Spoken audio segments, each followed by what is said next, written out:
বিদেশি সাবান দিছি না, বিদেশি সাবান কিন্তু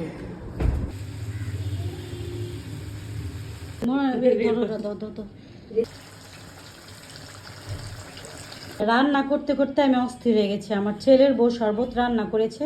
আমার বাসায় আমি যখন কোনো মেহমান দাওয়াত দিই তখন একটাই টেনশন থাকে আমার। টেনশন মানে হচ্ছে সময় মতো সব কিছু রান্না বাড়া শেষ করতে পারবো কিনা। হ্যালো এভরিওয়ান, আসসালামু আলাইকুম। আজকে ননদের জামাইয়ের জন্য রান্না করছি। আর আমি না রাত্র থেকে রান্না শুরু করে দিয়েছি। প্রথমে এখানে দুধ লাউ রান্না করলাম, তারপরে গরু মাংসটা কষিয়ে রেখেছিলাম। আর এখানে সকালবেলা একটা মুরগি আমি ভালো মতো মেরিনেট করে রেখেছি। আর এখন মুরগিটাকে হালকা একটু ভাপ দিব। আর এখানে একটু বেগুনও ভাজবো, বাট বেগুন ভাজাটা তো সবাই পছন্দ করে না, আমার কাছে ভালোই লাগে।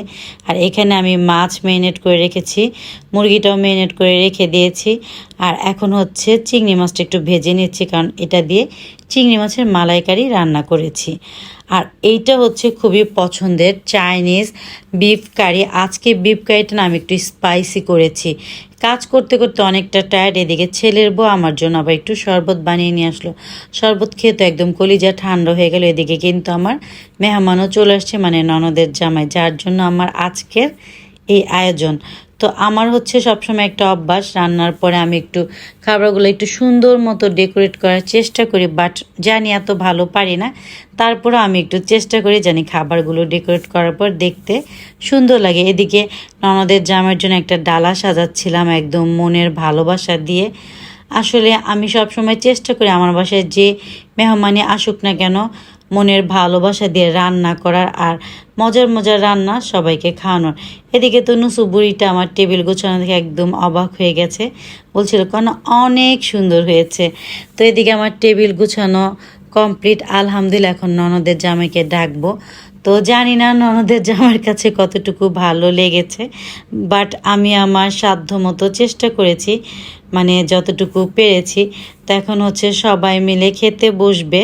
আমি একটা জিনিস সবসময় মনে প্রাণে বিশ্বাস করি, সেটা হচ্ছে আপনি যদি কারোর জন্য ভালোবেসে মন থেকে কিছু রান্না করেন, সেটা যাই হোক না কেন, খুব ভালো কিছু যে রান্না করতে হবে এমন কিন্তু বিষয়টা না, সেটা কিন্তু মজা হবেই হবে। তো ননদের জামাইয়ের জন্য আজকে খুব ভালোবেসে রান্না করেছি। আর আমি এই জিনিসটা না মানে সবার জন্যই করার চেষ্টা করি, কারোর জন্য যখন রান্না করি মন থেকে ভালোবেসে রান্না করার। এই তো এদিকে সবাই মিলে খাওয়া দাওয়া হয়ে গেল।